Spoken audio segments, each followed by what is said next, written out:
Welcome to the Deep Dive. This is the place where we take the densest sources, the thorniest questions, and we try to extract the high-octane knowledge you need to be well-informed. And today, we are really wading into it. This is a question that's consumed philosophers, physicists, for centuries. It really has. Our listener sent us this fantastic stack of materials exploring agency and choice, specifically, against the backdrop of strict physical determinism. And the core question we are asked to tackle is pretty stark. Yeah, it's if the universe is basically a giant, predictable clockwork mechanism, does your free will require breaking the laws of physics? And right away, we found the essential takeaway. The answer is yes, absolutely. It does. It does. If you insist on a very specific, and I'd say very popular, definition of free will, we found you either need a little bit of magic to make your choices, or you just need a really, really complex computer, but you can't have both. Okay, that simplifies things immediately. It splits the whole debate down two paths. So let's clarify that before we go any further. What's the version of choice that physics just, cannot allow? That would be what philosophers call libertarian, or maybe a better term, contra-causal free will. Contra-causal. Right. This is the strong, intuitive version most people think they have. It's the idea that at the exact moment you made a choice, you genuinely could have chosen otherwise, independent of all prior physical causes. Okay, and if we're sticking to a universe governed by physics, that definition sends us straight into the supernatural, doesn't it? It has to. It requires some kind of non-physical influence, a soul, a mind that's separate from the brain, to reach in and push particles around in a way that just violates causal closure. Causal closure being the idea that every physical effect has to have a physical cause. Exactly. So this strong version of free will is, from a physics standpoint, impossible. It requires a tiny miracle every time you choose. Okay, so that's the definition we have to discard if we want to stay inside the lines of science. What's the other path? The one that gives us some sense of choice back. That's compatibilist or emergent agency. And this is the view that, a lot of neuroscientists and cognitive scientists are landing on. It argues that choice and agency are real, they're meaningful, but they operate fully within physical laws, not outside of them. It sounds a little like having your cake and eating it too, but I suspect that distinction is crucial. So let's start with the one that creates all the conflict, the hard, determinist view. I think a lot of people wrestle with this. If the universe was set in motion at the Big Bang, am I just a very complicated domino? You're phrasing the hard determinist premise perfectly.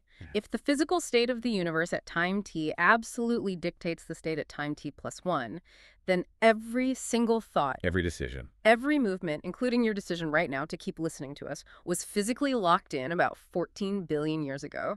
And if that's true, then my very strong feeling that I could have just turned this off, that's just a feeling. It's not a fact. Precisely. That intuition, that contra-causal free will, is what fails. To say you could have done otherwise in the exact same state of the universe, you're asking for an uncaused cause, something from nothing. And the sources were very clear that this doesn't just sound weird. It violates really fundamental laws, right? Like conservation of energy. It does. Think about your brain. If you decide to lift a coffee cup, that choice involves billions of neurons firing. That's physical energy being used. Sure. If that firing sequence wasn't caused by the state that came right before it, your memories, your goals, your blood sugar level, it means energy just appeared out of thin air. So we'd be witnessing a miracle every time we scratch our nose. Exactly. The laws of physics are just statements about what always follows what. Contra-causal free will demands that something didn't follow what came before it. But wait. The classic counterargument here is always quantum mechanics. Doesn't all that randomness at the subatomic level, the uncertainty, doesn't that break determinism and open a little door for real choice? It's a great question, and it comes up all the time, but the analysis across the sources pretty much dismisses it. And quickly. Why? Well, yes, quantum physics might inject genuine randomness into the system. The universe might not be a perfect clock. It might be more like rolling dice, probabilistic. But randomness isn't control. What's the difference? If my decision is nudged by a random quantum event in a neuron, isn't that a crack in the fixed chain? It's a crack, sure, but it's not agency. Imagine you're driving a car and the steering wheel suddenly jerks to the left because of some quantum fluctuation in the steering column. Okay. You didn't choose to jerk left, it was just noise. Agency requires the self to guide the action based on its goals. Replacing a fixed chain with a random one just means you've swapped out a predictable machine for an unpredictable one. a dice rolling machine. Neither one has a chooser in the driver's seat. To make that point really land, let's go back to the analogy you started with in your materials, the coin flip. The coin is the perfect illustration of the problem. A coin flip has two genuine possibilities, heads or tails. But whether that outcome is determined by the physics of the thumb flick or has some quantum randomness mixed in, It doesn't matter. it doesn't matter. The coin is just subject to physics. It has zero choice in the matter. So if free will means having genuine alternative possibilities, Mm-hmm. and the brain is just a much, much more complicated physical object than a coin, then under that strong definition, neither of them is free. The logic is airtight. If you insist on that magical definition, then free will just doesn't exist in the physical universe. But that, of course, is only half the story. Right. So if we throw out the magical contra-causal version, what are we left with? This has to be where the neuroscientists and, the engineers come in. This is where it gets really interesting. This is the massive middle ground. It's redefining free will as an emergent control system. We're shifting the conversation away from metaphysics, what could have happened, and toward functionality, towards what is happening. And this redefinition is key because it lets us talk about agency without needing to break the laws of physics. Yeah. So what does emergent agency actually mean? It means that when you have simple parts interacting in really complex ways, new phenomena emerge that you can't see just by looking at the parts. Your brain is this incredibly high-level system. It's capable of modeling itself, modeling potential futures, judging those futures against its goals, and then picking the best action. I get the complexity part, but isn't that still just a very advanced robot? How is that different from the dice rolling machine we just dismissed? Because we're changing the definition of what counts as free. We're not asking for metaphysical freedom anymore. We're asking for functional control. Huh? So instead of the coin, think about a really good chess engine, like Stockfish. The chess engine. Right. Its next move is absolutely 100% determined by its programming and the state of the board. Exactly. It operates completely within physical rules. And yet, the engine doesn't just make a random move. It looks 20 moves ahead. It weighs consequences. It has preferences. It wants to control the center of the board. It values its queen over a pawn. It selects an action based on all of its internal computations and values. It has high functional agency, Huh. even though it has zero metaphysical freedom. That's it.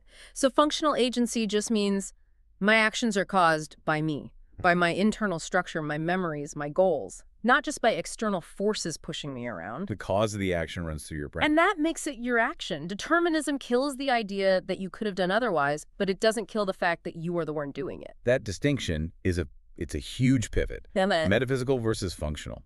But it still leaves the biggest practical question, right? Why should I even bother trying? If my future is fixed, why put in any effort? This is where the sources talked about confusing determinism with fatalism. And this is the source of so much of the anxiety around this topic. But determinism and fatalism are almost opposites in what they imply for your behavior. Okay, so how do we pull them apart? Fatalism is the belief that the outcome is fixed no matter what you do or think. If you are fated to pass an exam, you'll pass, whether you study or not. Your internal process is completely irrelevant. Right, that's the real nothing matters viewpoint. Exactly. But determinism says your future action is fixed, yes, but it is fixed because of your internal processes, including your effort. Every single variable matters, especially the one we call trying. Let's use that breakfast example from the source material. I think that makes it really clear. Okay, so imagine tomorrow morning your predetermined breakfast is an omelet. Under determinism, that outcome is fixed, but it's fixed because of a whole chain of determined causes. Your hunger level, your memory of a recipe, the fact you decided to buy eggs last week. And my current blood glucose level. All of it. Now let's say tonight, your determined brain decides to try to get better sleep by putting your phone away an hour early. Okay, that act of trying is also determined. Precisely. But that action changes your internal state for tomorrow morning. And that changes the necessary cause that leads to a different predetermined breakfast. Maybe now you're less groggy and you make toast instead. So the key takeaway is that determinism means everything is caused, but it does not mean nothing matters. Your effort is just another determined force that changes the outcome. Your action is predetermined, but your action is also necessary in the causal chain that leads to the predetermined outcome. The film reel is fixed, but your choices are the frames that make the movie happen. This brings us to the final, and I think most uncomfortable, conclusion of hard determinism. This is the view championed by thinkers like Robert Sapolsky. If everything is just one long causal chain, then, well, the listener correctly pointed out that the whole moral layer, credit, blame it, sort of becomes an illusion. Within this framework, that is entirely correct. If you could not have done otherwise.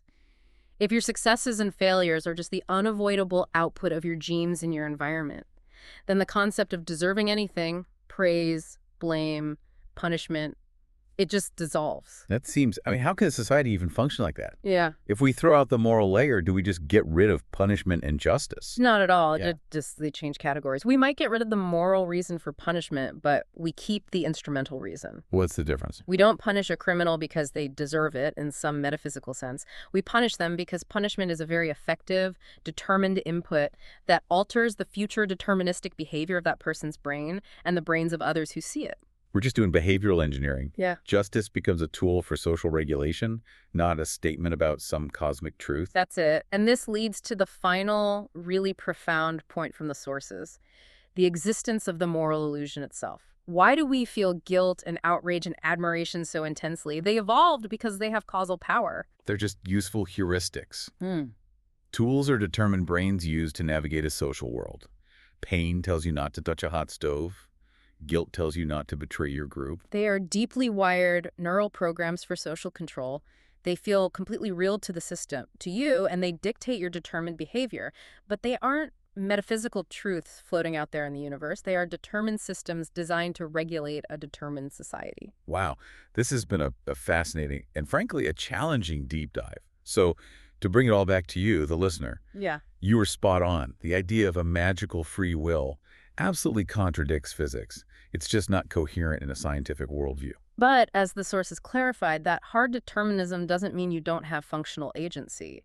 Your path might be fixed, the moral layer might be an illusion, but causality is real. And your internal processes, your goals, your effort, your choices, they are the necessary engine that drives every single predetermined outcome. It's a completely coherent worldview. A little humbling, but coherent. And that leaves us with the final philosophical puzzle, the next layer to explore. If our minds are just these complex, determined machines and our feelings of choice and morality are just useful illusions, why? Why did this universe produce beings that are so intensely driven by the illusion of meaning and success and failure? Why does the brain spend so much determined effort on the feeling of being free? An excellent question to chew on as you navigate your determined week. Keep wrestling with these ideas, and we'll see you on the next deep dive.